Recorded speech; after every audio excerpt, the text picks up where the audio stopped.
اگر یہ ہوتا کہ سب لوگ قرآن اٹھاتے پڑھتے اور ان کے اوپر اندر کی معرفت واضح ہو جاتی تو پھر امتحان ختم ہو جاتا. اللہ نے اس کو رکھا ہے different relative from situation to situation, from person to person. Mike اب اس کے بعد آپ کے پاس یہ آ گیا ہے, پھر آپ لیں گے. جی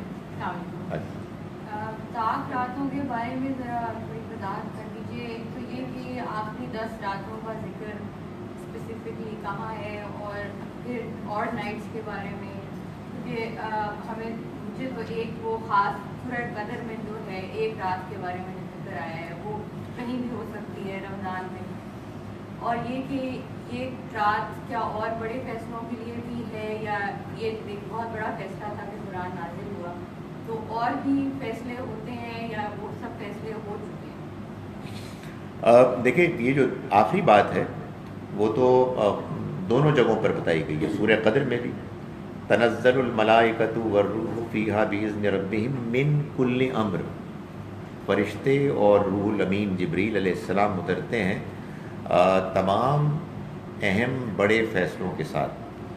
سورہ زخرف جو 44 سورہ ہے اس کی آیت نمبر 3 اور 4 میں بھی اللہ تعالیٰ نے یہی بات بیان فرمائی ہے کہ ہم نے اس کو ایک مبارک رات لیلۃ مبارکہ میں نازل کیا, اور فرمایا کہ فیہا یفرق من کل امر حکیم, اس میں تمام حکمت کے معاملات الگ کیے جاتے ہیں. بظاہر ایسا لگتا ہے کہ سال بھر کے فیصلے فائنلی جو امپلیمنٹیشن کے کارندے ہیں ان کو تھما دیے جاتے ہیں کہ یہ تم نے اس کو امپلیمنٹ کرنا ہے. سو فیصلہ تو پہلے سے موجود ہے لیکن وہ بالآخر امپلیمنٹیشن کے لیے دے دیا جاتا ہے. دوسری چیز یہ ہے کہ یہ تو پہلے سے ہی تھا, یہ شروع سے تھا. ہم کو یہ بتایا گیا قرآن میں کہ ان اہم فیصلوں میں ایک فیصلہ قرآن کے نزول کا بھی تھا. چنانچہ یہ قریش کے لوگوں کو کہا جا رہا ہے کہ تم کتنے ناقدرے لوگ ہو کہ تمہارے درمیان کے ایک تمہارے ساتھی جن کو اللہ نے چنا اور وہ کتاب اتاری کہ جس کے اتارنے کی رات اس نے وہ سلیکٹ کی کہ جو وہ رات ہے کہ جس میں اہم ترین معاملات طے ہوتے ہیں اور پھر بھیجے جاتے ہیں, اور تم اس کو اہمیت نہیں دے رہے. دوسری بات یہ ہے کہ یہ دونوں چیزیں ہم کو حدیث سے معلوم ہیں. قرآن سے صرف اتنا معلوم ہوتا ہے کہ لیلۃ القدر رمضان میں, اور حدیث سے آخری عشرہ اور اس میں طاق رات, لیکن بس طاق راتیں ہیں, اس سے زیادہ نہیں ہے. 21 23 21 تو گزر گئی, 23 آج ہے, 25 27 29. یہ اللہ کی مہربانی ہے کہ اس نے اپنے پیغمبر صلی اللہ علیہ وسلم کے ذریعے سے ہمارے لیے صورتحال اور آسان کر دی. اس میں اللہ تعالیٰ ہم سب کو توفیق دے کہ ہم زیادہ سے زیادہ اس کی برکتوں سے فائدہ اٹھائیں. یہ سوال جو ہے یہ تھوڑا سا کمپلیکس ہے, اس کو بتانا آپ کو سمجھانا بھی شاید مجھے مشکل پیش آ رہا ہے, کیونکہ ابھی بحث ہوئی تھی طور طرح. ایسے سوال آسان ہوتے ہیں کیونکہ میں جواب دوں گا اپنی انڈرسٹینڈنگ سے. جی, اس میں یہ ہے کہ ان لوگوں کی کچھ چیزیں جو جب حضور نے نہیں کی اور ہم کرتے ہیں تو وہ ظاہر بدعت ہوتا ہے. سو ایک جو چیز اس میں تھی وہ یہ ہے کہ ہم تراویح جو ہے وہ پڑھتے ہیں, عورتیں بھی جا کے پڑھتی ہیں اور روزانہ پڑھتی ہیں. انہوں نے روزانہ نہیں پڑھی تھی, اور پھر کیا انہوں نے قرآن شریف پورا ختم کیا تھا تراویح کے دوران, اور اگر ہم کر رہے ہیں اور انہوں نے نہیں کیا تھا, انہوں نے روزانہ تراویح نہیں پڑھی تھی, ہم روزانہ پڑھ رہے ہیں, تو کیا یہ بدعت ہوتا ہے؟ دیکھیں ایک بات تو میں پہلا جو آپ کا تھا نا اسٹیٹمنٹ اس میں سے کلیریفائی کرنا چاہتا ہوں. آپ اپنے طور پر انڈیویجولی کوئی اللہ کو راضی کرنے کے لیے کوئی کام کریں اور وہ بدعت نہیں ہوگی. آپ نے اس کو دین بنایا ہی نہیں ہے. بھائی آپ کو مجھے بڑا اچھا لگتا ہے کہ میں ہر روز 3 بجے آفٹرنون میں کرسی پہ بیٹھ کے سر نیچے کر کے اللہ کو یاد کرتے ہیں, کچھ نہیں, یہ آپ کا اپنا ذاتی مسئلہ ہے, نو ڈیمیج ڈن. کوئی عمل بدعت اس وقت ہوتا ہے کہ جب وہ نمبر 1 دینی ہو اور اس کو دین کے طور پر انٹروڈیوس کیا جا رہا ہو اور اس کی سینکشن نبی صلی اللہ علیہ وسلم سے ہمیں نہیں مل رہی, نظر آ رہی. اب ایک مرتبہ ایک چیز کی سینکشن حاصل ہو جائے تو اس کے بعد پھر اس کی جو تفصیلات ہیں وہ کوئی ضروری نہیں ہے کہ آپ ایگزیکٹلی ویسے ہی کریں جیسے کہ وہاں سے آپ کو ملی ہیں، اس لیے کہ وہاں سے کیا ملا ہے ڈیٹیل میں ہم کو پتہ بھی نہیں. یعنی یہ بات بہت کافی ہے کہ ہم کو یہ بات معلوم ہوئی کہ نبی صلی اللہ علیہ وسلم نے اگرچہ کہ خود تراویح کی نماز جس کو آپ کہتے ہیں کبھی بھی نہیں پڑھی، آپ نے ہمیشہ تہجد کی نماز پڑھی، مگر آپ نے اپنے ساتھیوں کو تراویح کی نماز یعنی عشاء کے بعد تہجد کی نماز پڑھنے کی اجازت دی. آپ نے اجازت دے دی تو لوگوں نے اس اجازت کو اویل کیا. اب وہ بہت زیادہ مقبول ہو گئی، پاپولر، وائڈ اسپریڈ ہو گئی. اس میں یہ ضرور ہے کہ کہنا چاہیے کہ یہ جو قرآن کا ختم کرنا ہے یہ کوئی اس کی شرائط یا اس کی ضرورتوں یا اس کے ٹارگٹس میں سے نہیں ہے. یہ ہم نے اپنی طرف سے ایک چیز ایڈ کر لی ہے جس کی کوئی ضرورت نہیں، جس کا ایک بعض اوقات نقصان، بعض اوقات کیا اکثر نقصان ہوتا ہے. پھر قرآن مجید پڑھا جاتا ہے تیز گام کی رفتار سے، تر تر تر تر تر، اور ظاہر ہے کہ جو اس کا اصل پڑھنے کا مقصد ہے اس کو سمجھ کر پڑھنا وہ مجروح ہوتا ہے. تہجد کی نماز ہو یا تراویح کی نماز ہو، مرد پڑھتے ہیں، خواتین بھی پڑھتی ہیں. وہ ریگولرلی پڑھیں، ظاہر ہے کہ جب آپ عبادت کریں گے تو ریگولرلی ہی کرنی چاہیے، تو وہ کوئی مسئلہ نہیں. جب ایک مرتبہ آپ کو اس عبادت کی بنیادی سینکشن مل گئی اور اس طرح کی چیزوں کے بارے میں کوئی کلیئرلی نیگیٹو سٹیٹمنٹ نہیں ہے تو بس اٹس فائن. یعنی اللہ سے امید رکھنی چاہیے کہ اب یہ کوئی بدعت نہیں ہے، یہ اللہ کے پیغمبر کے بتائے ہوئے طریقے ہی کو ہم اختیار کیے ہوئے ہیں اور اس میں ظاہر اپنی سہولت سے ہم مختلف طریقے کر رہے ہیں. چلیے نماز پڑھیں. آپ نے کچھ پوچھنا تھا؟ جی سر، میں نے صرف یہ پوچھنا تھا کہ حضور کو تہجد تو تھرو آؤٹ دا ایئر ہی تھا، اور انہوں نے جو لوگوں کو اجازت دی تھی تہجد کو عشاء کے ساتھ پڑھنے کی، وہ بھی تھرو آؤٹ دا ایئر تھا. تو وائی اسپیسیفکلی تراویح ان رمضان؟ آپ نے اچھی بات کی. ہم عشاء کے بعد وتر پڑھتے ہیں، وہ تو سارا سال مطلب پڑھتے ہیں. تو رمضان میں لوگوں کو زیادہ دلچسپی ہوئی. ظاہر ہے یہ بڑی فطری بات ہے کہ آپ زیادہ عبادت کریں، اس کا ذکر بھی بہت ہے، اور کریے قیام اللیل اور لیلۃ القدر، تو اس میں انہوں نے زیادہ پڑھنی شروع کر دی. اس وجہ سے اصل میں یہ ہم نے کچھ بات کو آگے بڑھا دیا اور بات کا بتنگڑ بنا دیا. ورنہ یہ جو وتر 3 ہے یا آپ معمول میں بھی 5 پڑھ سکتے ہیں، اس لیے کہ یہ آپ کو اجازت مل گئی ہے کہ وہ تہجد جو آپ وہاں پڑھتے ہیں جو ہمیں معلوم ہے 11 ہے، یہاں اس کو چھوٹا کر کے آپ 3 کر رہے ہیں. بھئی آپ 11 پڑھ لیں، کون روکے گا آپ کو؟ اس لیے کہ یہ تو اصل میں وہ اجازت ہے. ہمارے یہاں کیا ہوتا ہے کہ ایک چیز ایک خاص شکل اختیار کر لیتی ہے اور پھر وہ اس شکل سے ہم ادھر ادھر نہیں ہوتے. نہیں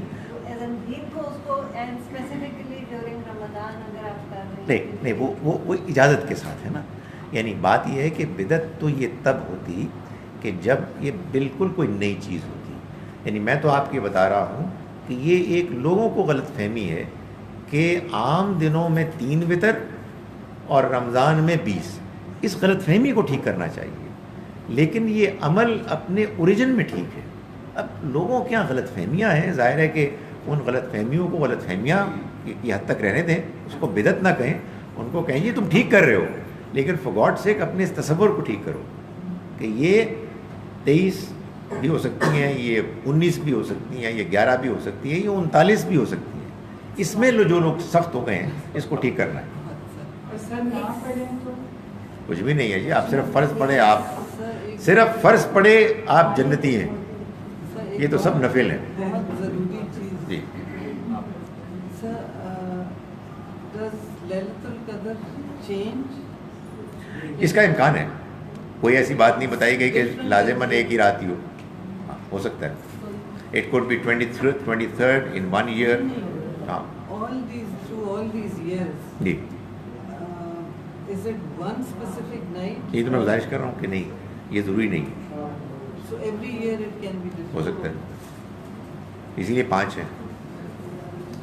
جی بہت ہی سلی سا سوال ہے. لیل جو ہماری رات جو شروع ہوئی ہے آفٹر مغرب جی. as soon as عشاء start جی. until مطلع الفجر، سحری کے ختم. چلیں جی آپ کا سوال. سر بدعت حسنہ یہ جو پوائنٹ کی گئی ہے ٹرم، تو کیا وہ بدعت کے زمرے میں آتی ہیں وہ چیزیں ساری، یا یہ ٹرم ہی ایگزسٹ نہیں کرتی؟ نہیں، یہ ٹرم نہیں تھی، یہ اصل میں لفظ تھا جو حضرت عمر نے استعمال کیا کہ احسن هذه البدع، یہ ایک نیا کام ہے مگر اچھا کام. تو بدعت کا لفظ بھی ایک عربی کا لفظ ہے نا، تو وہ ایک اصطلاح بن گئی کہ وہ جو دین میں جس کی کوئی بنیاد نہیں ہے، یہ ہے بدعت اصطلاح میں. لیکن لفظ نیا یہ انہوں نے تراویح کے لیے استعمال کیا کہ جو باجماعت تھی. تو یہ لگتی تو نئی چیز ہے لیکن اچھی چیز ہے، یعنی مطلب ہے دین کے مطابق ہے، اس میں کوئی خرابی نہیں. اسی طرح سر لوگ بہت ساری اور چیزوں کو بھی بدعت حسنہ کہہ کر جاری رکھتے ہیں، دین کا حصہ بنا. وہ اصل میں اس لفظ کے اس غلط فہمی کی بنیاد پر ان کا ایک تصور بن گیا ہے کہ بہت سے اچھے کام ہو سکتے ہیں. تو میں لوگوں کو کہتا ہوں کہ گالی دینا تو کبھی بدعت نہیں ہوگی، بدعت تو کوئی نیکی کا کام ہی ہوگا، اس لیے کہ بدعت تو دین ہے، تو دین میں اضافہ آپ نہیں کر سکتے. آپ کو لوگ